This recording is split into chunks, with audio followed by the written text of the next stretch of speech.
Hello and welcome to today's episode of the Perfect Pup Podcast.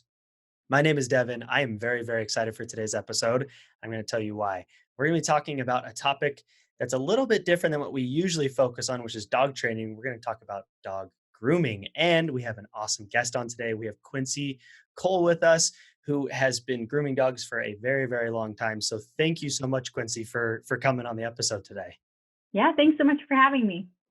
We're excited. And we were chatting earlier. I know so little about dog grooming, and I think a lot of pup parents, they know very little bit about it as well. They drop their dog off and they say, work your magic and great, I'll pay you, that kind of thing. So I think a lot of people are going to find a lot of value in this. So before we dive in, just want to give a quick intro of Quinci for our listeners out there. She's been grooming dogs since 2007. She's also, certified in like CPR, dog first aid, all those things that you would want a groomer to be certified in. And then is continually attending seminars, going to expos, those types of things, just trying to always be learning. And I think that's so, so important as a professional. So I find that really important.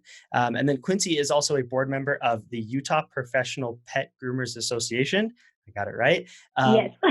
Which is an association here in Utah that is just working to improve the standards of pet grooming and kind of trying to create some uniformity on that. And then not to mention, Quinci has won Groomer of the Year twice in Utah, twice. Yeah, two Awesome. times. Super awesome.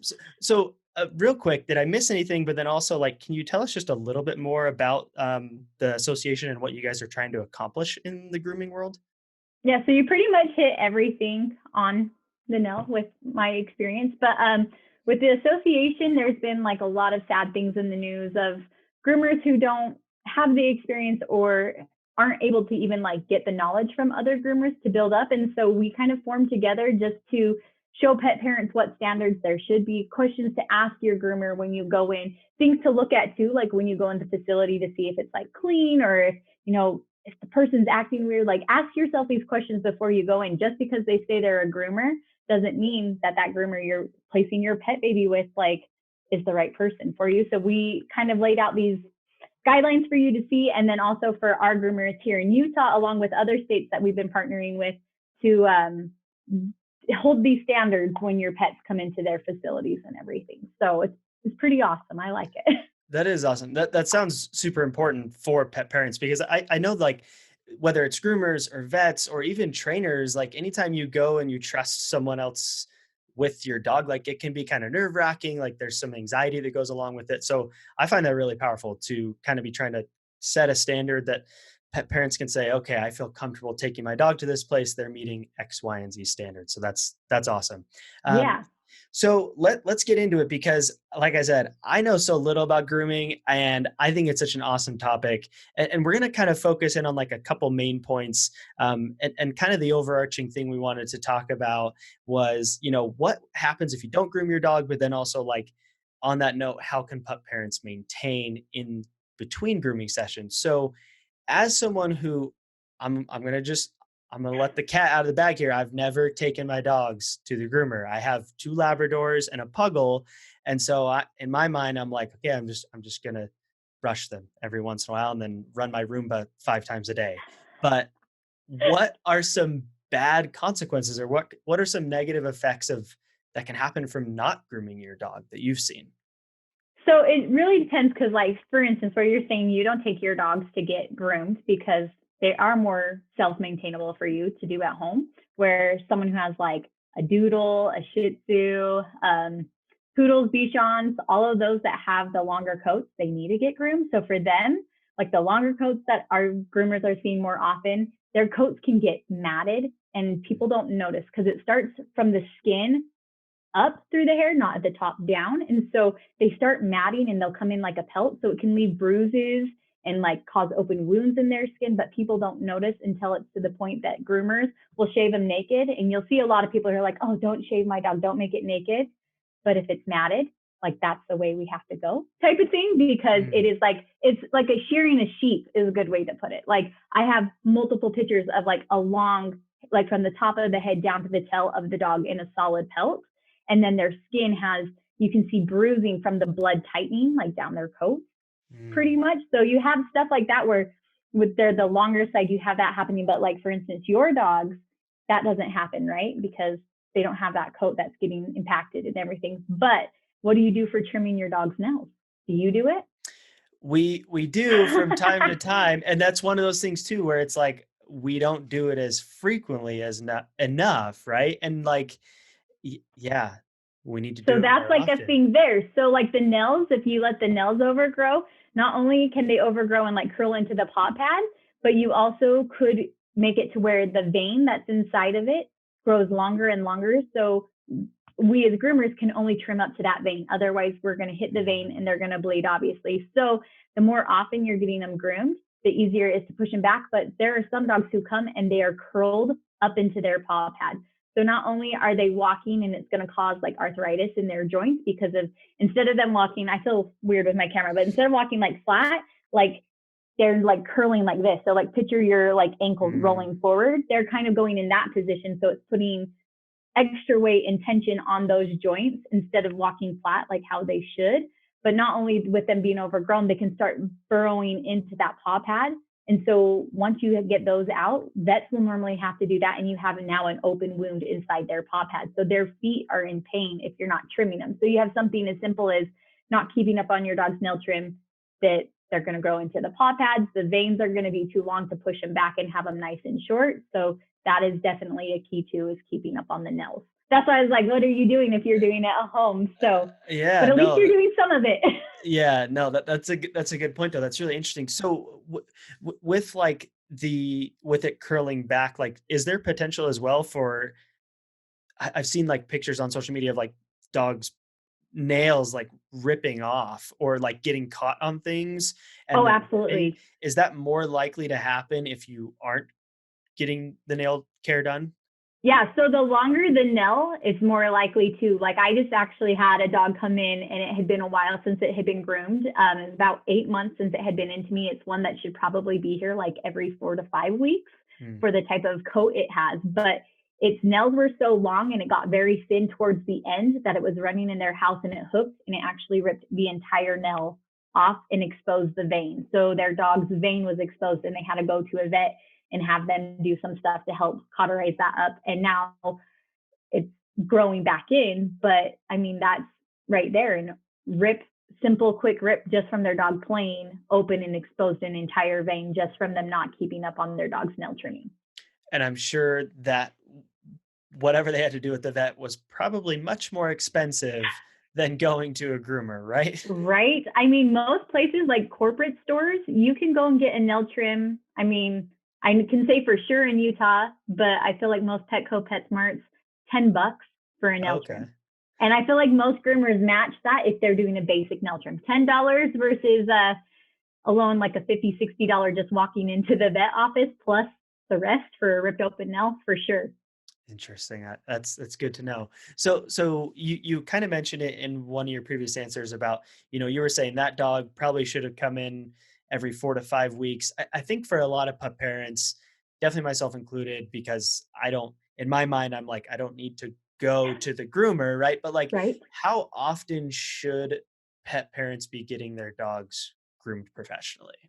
So that's like a loaded question Yeah, because there's because so many different breeds, so right? many breeds, but there's also so many things. For instance, like a lot of people, because doodles are like the new like craze, right? Like Hmm. everyone, especially here in Utah, I'm sure you guys see there's lots of doodles. I own a doodle. I love them. They're Yeah. great. But I have some people who want their doodle like a half inch all over, where I have another client who wants hers 5 inches all over. Mm. So the difference between those two is the one that's 5 inches comes every 2 to 3 weeks to keep that coat in maintenance because they don't want to brush it a ton at home. They don't want it to get matted. And once it starts matting, I mean, with those longer coats, it like takes over like a wildfire. But the little one who goes to like a half inch, they're like 6 to 8 weeks. But for your dogs, like where I was at the beginning before we were on here telling them that a D shed is amazing for short hair dogs because what it does is it works down deep into the hair follicles, and then the groomers take what's called a force dryer. It's like a pretty much super powerful blow dryer that Mm. shoots out all that dead undercoat. That I would say you could honestly get away with, like if you're wanting to be the lowest maintenance, like 2 times a year. Big summer, when they're shedding out their winter coat, prepping for summer, and then fall into winter coat, that's like when they shed the heaviest. So you blow them out. So you could get away with 2 times a year, but most grooms, if you want to keep up on them and have their coat be healthy, their nails healthy, ears, like 8 weeks is max, what I honestly feel. Some groomers, I did ask before to see what other groomers felt like theirs were. And a lot of groomers sat between 6 and 8 weeks, and we had a few push up to 10 weeks. But for dogs that are coming often and getting their hair cut down, I would say anywhere from 6 to 8 weeks. But then short hair dogs, like every quarter, pretty much, like every 3 months would be really good for them with their nails. Because I noticed too, their nails, I just don't know why, they just don't grow as fast. I don't know if you noticed with yours. Yeah, but it's probably because I feel like most of those ones, at least here in Utah, I can say their owners are out like hiking and walking all the time. And our cement helps actually file their nails down. It's like a natural file when they're walking because their feet are scruffy. So it's helping file that while you walk them. Interesting. Yeah. Cause I didn't know. I run my dogs. I run 2 of my dogs with me almost on a daily basis, and their nail maintenance is a lot easier. Yeah. I think because than your pugs. Yeah, I'm assuming the pug's not running with you. No, he's an older guy too, and so we're maybe 1 or 2 laps around the block kind of thing with him. But that's super. So do you notice your labs are shorter then? Yeah, they definitely better? Are. Yep. It literally is because you're running them, and that is filing them. So that's great. Like if that's, you don't need to go for a nail trim for that then, if that's where you're at, which is awesome. So you did say that, like, you were talking about matting earlier, and that keeps coming into my head. So like you said, it starts at like their skin, right? You don't see it at the top. So how can someone check for matting? Like, because obviously 6 to 8 weeks, that's kind of like, sounds like a general standard-ish if you're needing to get your dog groomed. But like, if someone's like, man, I'm on like a financial, like maybe I can't afford it that often, or whatever it might be, like, what's like some ways that people can just like be checking their dogs to make sure that matting isn't occurring? Brushing them. Okay. So like brushing them for reals, because when you're brushing them, you want to work all the way down to where you can see the skin. So like, for people who don't know, like on the Pupford's Instagram, there is a video where I talk about brushes. And one of the things I say is take a comb and run it through your dog. And so if you can run it through all the way and like touch all the way down to the skin and run through smooth, you know that there's no mats there. But if you're like catching snarls and stuff, there's probably something starting to build under there. So you want it to be smooth. It's just like, I mean, you don't have long hair, but it's like girls' hair. Like I want to be able to like go through this and not have like a kink when I'm brushing, right? It's the same for them. So the best way is to part open. Like I say they're shoulder blades. You go up by the shoulder blades and part the hair so you can see the skin. If you can see the skin, that's a good sign. But some people with curlier coat dogs, they don't realize that it's like starting. Like if there's a mat and their dog gets wet, like if you're washing a matted dog, the mats get tighter and tighter and tighter. It's like almost like you're dreading their coat.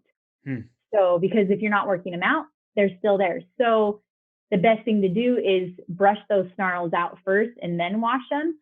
But if your dog is matted, I mean, the best thing to do, and people hate to hear this answer, like it's hard as a groomer to say, hey, today I'm shaving your dog like itty bitty, like shorter than your labs. Okay. Like it's short. And I didn't go to be a groomer to be like, hey, guess what? Today you're coming in and I'm shaving your dog and it's going to be naked. Like I do not pride myself in naked dogs. I love fluffy dogs. Like I love giving them cute cuts and being able to be like, isn't your dog adorable? Instead of, sorry, today the face is cute, but the body is naked, right? Like, and so I think some people give groomers crap thinking we just love to, it's not easier.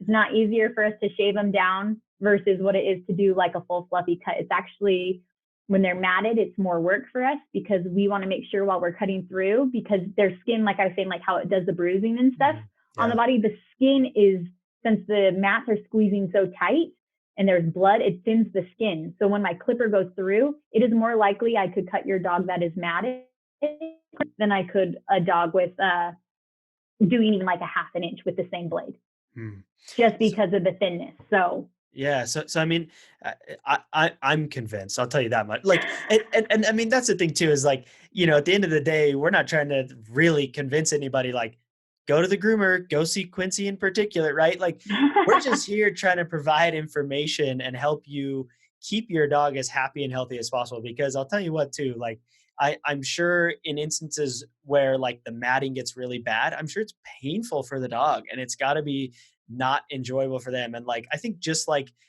people underestimate that just like us humans, if your dog is like physically uncomfortable, odds are they're probably not going to respond super well when you ask them to do something, like when you ask them to come when called or whatever it might be. They're going to be a little cranky. Like Right. we have to remember that with our dogs. Like the physical side of what's happening with our dogs is just as important for like how they're behaving mentally, how they're working on their training, those types of things. So super, super important ideas to keep in mind. So with all of this being said, right, with, we kind of have talked about a cadence and what can happen if you don't groom your dog. For those people who, are trying to keep up with the grooming schedule, what are some things that you recommend for pup parents to do in between grooming sessions? I know we talked about brushing, but For sure. what are some other things they can do on top of brushing that are going to just like kind of help ensure that there's less matting, or just that their dog's coat and all the grooming type things are going to be taken care of in between coming in to see a professional groomer? So my main thing is like the brushing is brushing them before you bathe them for sure, because you want to make sure, like I was saying, all the snarls are out, that there's not any of that going on in the coat. But also, so you brush them out, give them a really good bath, and dry them after. Don't let them just air dry when they're the longer hair ones, because again, you could get matting from that and you wouldn't Mm, even know. So it's sad. It's like matting. It's your worst nightmare, you guys. If you have a long dog, it's your worst nightmare. But brushing them, and then another thing I tell, because I know a lot of the people who come to Pupford have puppies, right? So it's mhm, like they don't know maybe a lot about grooming because it's their first puppy, whatnot. But um, touching them. I know that sounds so silly, but like not playful touching, like where they're down on the ground and you're like playing with them and moving your hands around, but like when they're cuddling with you, like rubbing their faces and rubbing their ears and rubbing their paws, especially mhm, because it makes not only when you're doing stuff at home easier, but your groomer's job easier too. So like think about like I'm gonna go grab that puppy's foot to trim its nail for the first time. It's gonna be like, well, why are you touching me? Like, what are you doing? This is weird. But if it's used to being touched all over and mhm. like its tail being lifted up and all that, they're so much better. Like I had this really cute client of mine. She got the cutest little puppy, freaks out for everything. They groom it at home. They do the brushing, the bathing, and they even do the nail trimming. They've done it on their own and they do great. But their dog lost it every time I touched her face to trim around her face and by her tail and sometimes her feet. And that's all it took for them was just for the next 8 weeks before I saw them, every night when they were in bed, they would hold her paws and rub her feet and like play in between her, excuse me, in between her paw pads and stuff. So that is like people don't think about that. And I don't know how many groomers recommend that, but anytime someone's like with a puppy, I'm like, touch it all over as much as you possibly think you can. And then honestly, if you're used to petting your dog all over, you're going to notice that there's mats too. I mean, Mm, you can notice a lot of things like that's how groomers notice if your dog gets like a lump or a bump on it that's growing, like a fatty tumor or even like a cancerous tumor. mhm. We notice those things because we are all over your dog's body. Like we're Yeah. all in it. But yeah, so doing those things to help leading up to their grooming is even a good thing in between, is making it to where they're used to those. But your key is brushing, taking care of their teeth. People don't think about that. It's like us. I have people come all the time. Oh, can you brush Fluffy's teeth? Fluffy's teeth are so stinky. I'm like, well, are you brushing them at home? And they say no. And I'm like, do you realize you brushing your teeth once every 8 weeks is what you're doing to them? Like, would you go Mhm. 8 weeks without brushing your teeth? Listen, I get it's a lot. I Yeah. don't expect everyone to do it every day, but it's something to do at home too. I'm like, even if you did it once a week, that's Mhm, way better than every 8 weeks. mhm. So that's another 100%. good thing too that people don't think about is doing chews for teeth or brushing or something like that as well. And I'm with you on that one. I am an adamant I brushing your dog's teeth, just do it. Yes, I'm with you on this because I don't do it every day. I shoot for 5 days out of the week. Oh, Um, that's awesome. but the thing is too that people can realize is like brushing the teeth is the best route, but there are a lot of other options that can do a lot as well. Like you said, chews. There are some like water additives that can help. There's more like mouthwash style ones that are less if your dog doesn't like having something in their teeth. But I love those ideas. And I want to kind of just reiterate a little bit as well for newer pup parents, like you were saying, Quincy, where maybe it's their first puppy, they're really not sure. Those first I think that what most studies say is like 4 months and younger. So when you bring your puppy home, that first month or two, doing as much as you can to get them used to being handled in every way, shape, and form. And that's part of like what we call puppy socialization, right? Like, and a lot of times we think, oh, I've got to get my dog used to men or to other people or to people with hats on or other dogs. But like the aspect of like, your dog needs to know that like it's going to have weird random people pulling at their paws and pulling up their tail. And we with our puppies, because we have a lot of nieces and nephews, my wife and I don't have kids, but we were adamant that like when they were puppies, we were gently, but we were like pulling on their tail and poking them in the mouth and like yanking their ears and stuff, just doing as much as you can to get your dog used to being handled like you said. Exactly. And it really is. I mean, not only is it great for like that instance where you say like your niece and nephews, but it's like great going to the groomer. It's great going to the vet. Or if your dog happens to be outside and it sneaks off of its leash or something and some kid grabs it, if they're used to stuff like that, they're not going to be as freaked out going into those situations where something could sadly happen, like where they're nervous and they bite or something. 100%. I love it. I've learned a lot on this episode, and I've got one last question just Okay. to kind of round it out, I guess. Okay, so you're a professional groomer, you work with a lot of groomers, you've been doing this for a long time. Like, what's one thing outside of what we said, so not brushing your teeth, not brushing, but like what's one thing that you do with your dog that a lot of pup parents don't do? Like what's like a little groomer hack or something like that? Like what's one other thing? And maybe I'm putting you on the spot, but I don't know.